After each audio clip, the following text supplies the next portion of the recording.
Greetings! If you're going to Disneyland in October 2025, this video is for you. We're getting into everything that you need to know before your visit, whether you're a Magic Key holder who goes all the time and just wants to know the best days to go, or this is your trip. We're going to talk about ride closures. We're going to talk about the entertainment schedule, including when the parades are going, when the fireworks are going, and when they are not, because there are some minor changes depending on the days that you're going. Plus, what are the best days to visit? We're gonna get into that for October 2025. That might actually surprise you. And also Halloween fun, things that you may have missed, some things I really think you should hear about. Plus, there's a big change to the Disneyland schedule we got to talk about first. So I'm David Vaughn, your buddy who's obsessed with theme parks, and I'm so excited to talk about Disneyland. Let's get right into it, starting off with these park hours. Disneyland has made some big changes for October 2025, reducing the park hours. Now, you might be used to the park staying open until midnight, but yeah, it's gonna be closing a little earlier than that. So Disneyland Park is going to close at 11 p.m. on most nights in October. There's a caveat here I'll get to in just a second. Disney California Adventure also closing at 9 p.m.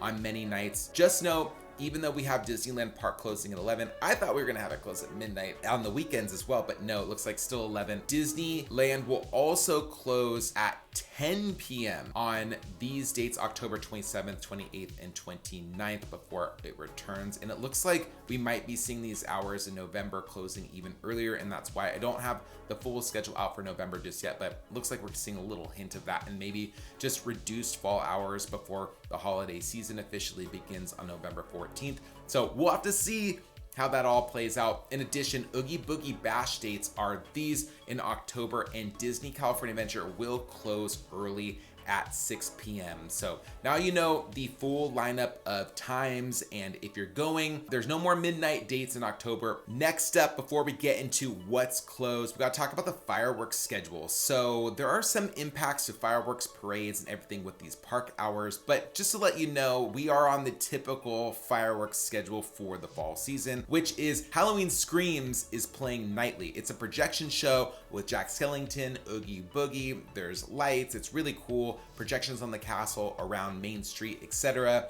But if you want to see the show with fireworks, you gotta go on the weekends. It looks like October 3rd through 5th, 10th through 13th, which actually there's a random Monday in here. I don't know why, I don't know if that's a glitch, but there is a random Monday the 13th, we'll have fireworks, it says. Plus the 17th and the 19th, 24th through 26th, and Halloween Day, which is a Friday, but typically they would run the fireworks on Halloween Day anyway. Now, the Paint the Night Parade is also scheduled to run every single night at 8:30 and 10:30 p.m., which is great, except when we get those hours cut at the end of the month, it's only gonna run 8:30 p.m. But also they're saying it's only gonna run 8:30 p.m. on the 30th of October, which is also supposed to stay open until 11. So I think that's still gonna only be a one-time run, but again, could be something they tweak later in the month. Sometimes with these shows times, they will tweak them as the month goes on, but expect it to run at 8:30 and 10:30 p.m. on these nights, and then maybe we'll get October 30th in there running again at 10:30, but we'll just have to wait and see. Fantasmic at 9 and 10:30, but only on select dates. We've got October 3rd through 5th, October 10th through 12th, so the weekends, Fridays, Saturdays, and Sundays. And then they reduce it October 17th and 18th and 24th and 25th, which is only Friday and Saturday. And then Halloween Day, October 31st, will also have Fantasmic. So also at Disney California Adventure, if you want to see World of Color Happiness, that is running most nights at this time as well. However, if you're going on an Oogie Boogie Bash night, don't expect the show to be running. So here's the schedule for World of Color Happiness. Now on to the attraction closures. What's gonna be closed at Disneyland and Disney California Adventure in October 2025? Here's the list right here. We have Casey Jr. Circus Train still closed all month long, as well as the Storybook Land Canal boats, and those are just under some type of major refurbishment for that attraction. Big Thunder Mountain, unfortunately though, I know this is a bummer, closed all month, fan favorite coaster. And I know we had a note saying it was gonna open later in the month. However, it looks like Disneyland tweaked that schedule again, and now we don't have a reopening date for Big Thunder Mountain at all. Then we also have It's a Small World closing October 30th for its seasonal refurbishment. Expect that to reopen November 14th as It's a Small World Holiday. Then over at Disney California Adventure, we have Mickey's PhilharMagic closed October 6th through 30th, and Goofy's Sky School reopening October 5th from its refurbishment, which begins in September. So not too many rides closed this month. I know it's always a bummer to see a major ride like Big Thunder Mountain close, but looks like, my guess is they're gonna have that open by the holiday season, which begins November 14th again. But as always, attraction schedules are subject to change, and if there are any major changes, I will keep you updated about that. All right, let's talk about some Halloween fun that you can experience at the Disneyland Resort before we get into Lightning Lane Multi-Pass tips, as well as the least crowded dates to visit the parks, at least what we're gonna predict here. So fun things that I didn't really talk about before, but I have in the past. Did you know that in Cars Land, so Cars Land does celebrate Halloween, or as they call it, Halloween.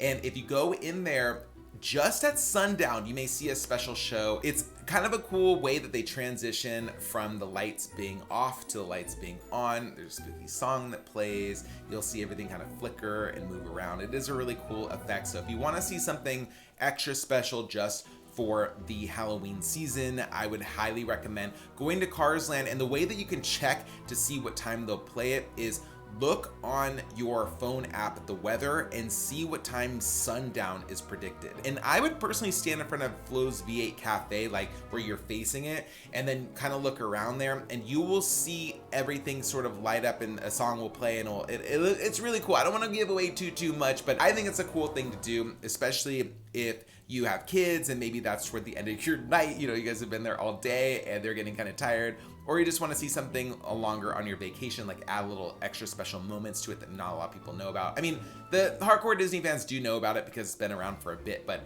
I haven't heard about it talked a lot this season. So something to for sure check out this Halloween season in Disney California Adventure. Also, the Mickey and Friends Halloween Cavalcade will play daily at 1:30 p.m. and 2:45 p.m. at Disneyland Park. This is a great way to see all of the Halloween characters at once on a parade float that goes through Disneyland Park. You'll see it go from It's a Small World down to Main Street and back. So it plays, it's really quick. So make sure you're there standing. I would just stand on Main Street at like 1:30 or a few minutes before 1:30, like maybe like 1:20 p.m. and wait for it to come by. And if you miss that one, then I would stand there around like 2:35 again and see if it comes toward you. But it is a really cool way to see all the characters. There's tons of villains. I just checked it out around the first day of Halloween season, and again, it's just a really good way to see all the characters at once, but it is really quick. Like, we missed the first showing by like a couple minutes, it was already gone, so it goes by pretty fast. Also at Disneyland, there is a new Moana 2 inspired window on Main Street. It's right from the Main Street Emporium. You should check it out. Now on to the recommended Lightning Lane Multi-Pass attractions. We have Space Mountain, Haunted Mansion Holiday, the Matterhorn, and Indiana Jones Adventure. Those are gonna be the ones I highly recommend prioritizing because I think that these are gonna be the ones that book out the fastest. Then we also have over at Disney California Adventure, Guardians of the Galaxy Mission Breakout, and then also Guardians of the Galaxy Monsters After Dark, and Toy Story Mania and Web Slingers. So why is Guardians on here twice? If you're not familiar, during the Halloween season, Guardians has two different versions. You have the regular version before 2 p.m. and then you have the special Halloween version, which has a metal soundtrack with it, as well as some extra creatures. It's a completely different version of the attraction. It's the same ride system, but you're getting a different story, a different drop sequence, different music. It will feel completely different. So go in there. Guardians of the Galaxy Monsters After Dark is 3 p.m. and later. And just know that these ones, because they're two separate lightning lanes, you can book each individually. So you can still book Guardians Mission Breakout and Guardians Monsters After Dark, even if you've booked one or the other. Just know that these run out super fast. I think that these are the lightning lanes that run out the fastest in all of the Disneyland Resort, and the line can get pretty long. So just a heads up about that. You might see Guardians have pretty long waits if you're not careful on the day of your visit. And before I get into the best days to visit with the fewest crowds at the Disneyland Resort, if you haven't already and you're enjoying this video and it's helping you out, please hit the like button. It really does help me out, helps me get future recommendations, and gets my page out there. I do really appreciate it. Plus, October is my birthday month. My birthday's on the 5th. If you want to give me a little birthday present, hit the subscribe button. If you're already subscribed, please share any of my videos with your friends. Just tell them like, hey, this guy's on YouTube. He's sharing some secrets and stuff to check out before your next Disneyland visit. I really do appreciate when people do that. Like, it really means a lot when you share it with your friends. That's like the ultimate compliment. So now onto the final thing, the least crowded days to visit. And you're gonna want to know this whether you're planning a trip or you're a Magic Key holder and just want to know like when's the best time to pop in. So I'm gonna base this on Undercover Tourist's crowd calendar, which I think is really well done and well researched. They take prior trends plus some predictability for the future trends based on when days fall, school schedules and things like that, because in October, especially earlier in October, we do see schools in Arizona, Utah, some other states come in because they get like a fall break, and sometimes that can impact how many people are in the parks that time. So we typically don't see crowds die down in October until later in the month. Now they're saying October 21st, 22nd, and 23rd, as well as October 26th, 28th, 29th, and 30th. Now, my recommendation is actually going to be go October 29th or 30th. I think those are going to be the least crowded days. We often see the couple days before Halloween really drop down quite a bit. So if you want to head out on a day when people have already done all their Halloween stuff, they're staying inside until Halloween day, because Halloween's gonna be on Friday this time. So I think the 31st is gonna be pretty busy. But if you want to go before and kind of get the same kind of Halloween vibes, go October 29th or 30th. Now the fireworks won't be playing, so if you want to see the fireworks, you might want to go the Sunday before. They are predicting that the 26th is going to be the least busy weekend date to go at. So you're going to have paint the night scheduled, you're going to have a little bit longer hours, and you're also going to have the fireworks playing as well with the projection show. So you're going to get a lot of the best stuff on that date. If you have any questions about visiting Disneyland, leave them in the comments below and I'll do my best to answer. Again, I'm David Vaughn. Thanks so much for watching and have the best time at Disneyland. And also check out these other videos for helping you plan your visit.